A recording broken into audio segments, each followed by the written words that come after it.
Code by Dan Brown has sold 40 million copies and is being released as a movie with Tom Hanks. Characters in the story claim that the real story of Jesus Christ and the reason for Christian beliefs is very different from what is commonly accepted. Today, my guest is history enthusiast Dan Carson, and we're going to discuss the historical background to this controversial book.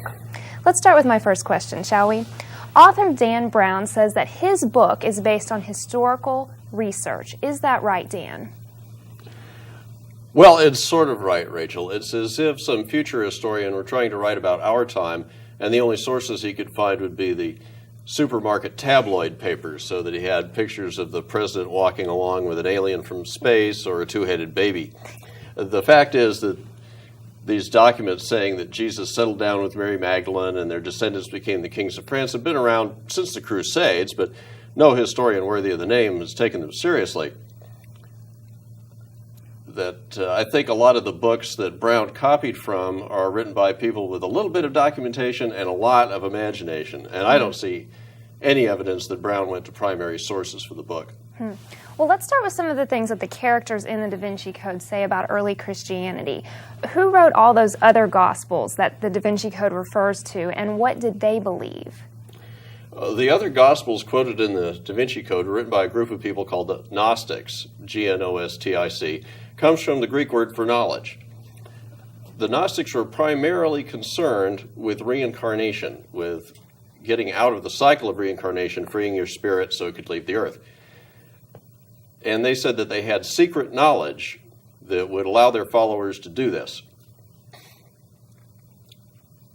And the teaching of reincarnation was familiar to people in the Greek-speaking world. It had been taught by the Greek philosophers hundreds of years before, like Pythagoras and Plato.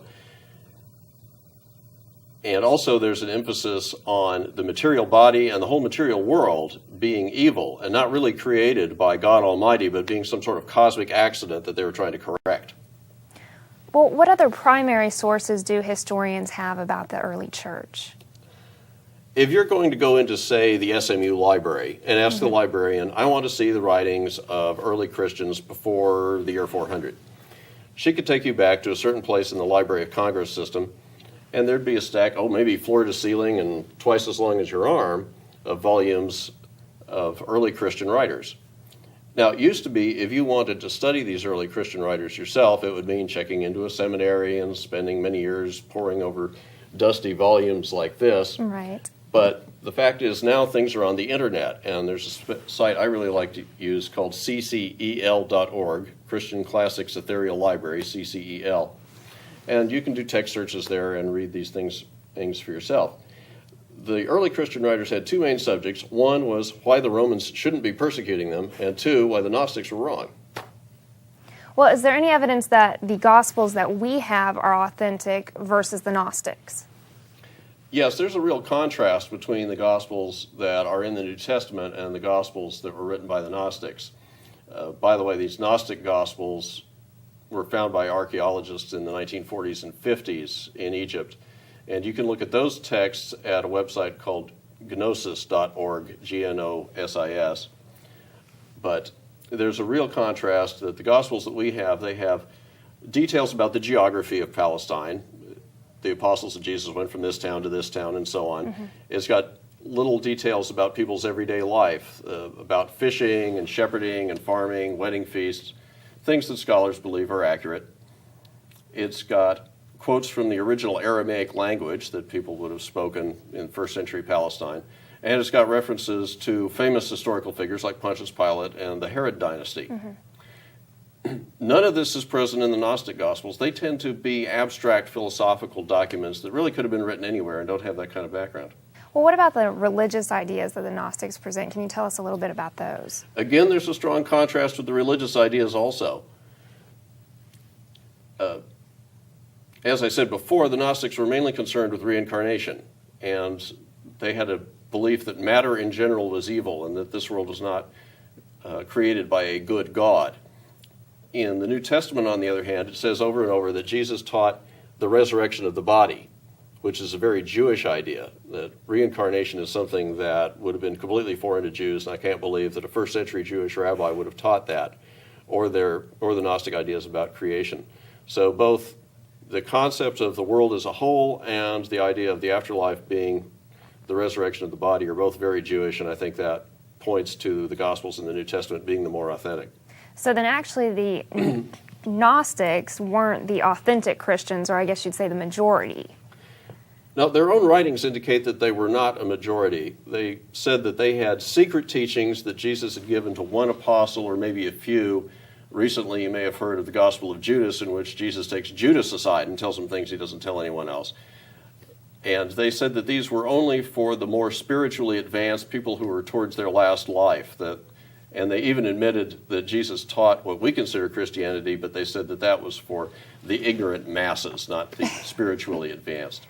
Well, you referred to stories about Jesus marrying Mary Magdalene. Did any of the Gnostics consider Mary Magdalene a goddess or an early founder of the church?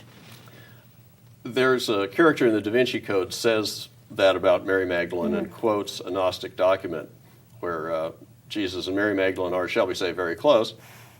But if this was a common belief among Gnostics, you would find it in the early Christian writers. They would have condemned it somewhere, and I can't find that anywhere. So although we have this document, I think it must have been the belief of a very small group somewhere.